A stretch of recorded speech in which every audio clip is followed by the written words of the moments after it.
Best కాలేజీలో ఇప్పుడు 10% success rate ఉంటుంది. అంటే బెస్ట్ కాలేజీలో చదివినోడికి 90% సక్సెస్ రేట్ ఉంటుంది కదా. లీస్ట్ కాలేజ్ సక్సెస్ రేట్ 1% ఉంటుంది. మీరు ఏ కాలేజీలో ఉన్నారన్నది కాలేజీ బట్టి ఉంటుంది. ఎంత వర్స్ట్ కాలేజీలోనే 1% ఉంటుంది సక్సెస్. 100కు ఒకటి బాగా సక్సెస్ అవుతాడు. టాప్ కాలేజీలో 100కు 90 మంది అవుతారు. మీరు ఏ రేంజ్ ఆఫ్ కాలేజీలో ఉంటే ఆ range of that is called probability of success అంటారు దాన్ని. అంతే తప్ప సరే ఆడెవడో కాలేజీలో చదివాడు, వాడు కంపెనీ సీఈఓ అయ్యాడు, ఆ కాలేజీ మంచిది కాదంటే అని అనగద్దు. చెత్త కాలేజీలో కూడా కంపెనీ సీఈఓ అవ్వచ్చు. బట్ పర్సంటేజ్ చూడాలి, అంతే కదండి. ఎంతమందిలో ఎంతమంది అయ్యారు. బెస్ట్లోంచి బెస్ట్ తీయడం ఒక ఆప్షను, వరస్ట్లోంచి బెస్ట్ తీయడం ఒక ఆప్షన్ చేయాలండి. అంటే మీరు టాప్ కాలేజీలో చదివి మంచి స్కిల్స్ ఉన్న కాలేజీలో చదివితే, మంచి ఫ్యాకల్టీ ఉన్న కాలేజీలో చదివితే, మంచి ఎంట్రన్స్ వచ్చి బెస్ట్లోంచి బెస్ట్ వస్తున్నాడు.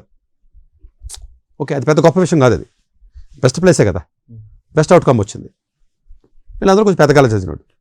మన టాపిక్ ఏంటి ఇక్కడ, వరస్ట్లో ఉన్నాడో కానీ బెస్ట్ కింద రావాలాడు, బెస్ట్ అవుట్ ఆఫ్ వేస్ట్, అంతే కదండి. ఇది ఛాలెంజింగ్. ఇది వీడు టాప్ కాలేజీలో చదివి స్టూడెంట్తో కంపేర్ చేసుకోకూడదు, వాడికంటే 3 రెట్లు కష్టపడాలి. అది అర్థమైందా. బెస్ట్లోంచి బెస్ట్ రావడానికి అడిగి ఆపర్చునిటీ ఉంటుందండి.